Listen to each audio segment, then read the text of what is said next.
हरेक 2-2 घन्टामा खाए एसिडिटी कम हुन्छ र? धेरै बिरामीले मलाई यही प्रश्न गर्नुहुन्छ।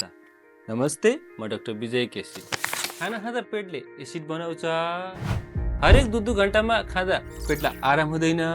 त्यसैले आमाशयको भित्री लाइनिङलाई रिपेयर गर्ने समय मिल्दैन। त्यसैले खाएपछि पेटलाई मिनिमम 3-4 घन्टाको ग्याप दिनुहोस्।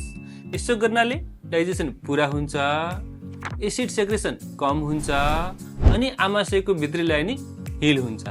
त्यसैले बारम्बार खाइराख्ने होइन, केही घन्टा ग्याप राखेर ब्यालेन्स खाना खानुपर्छ। हजुरलाई यो भिडियो कस्तो लाग्यो कमेन्ट गर्नुहोला। यो जानकारी आफ्नो साथीभाइकोमा सेयर गर्नुहोला, किनकि जानकारी नै पहिलो उपचार हो। स्वस्थ पाचन, स्वस्थ जीवन। नमस्ते।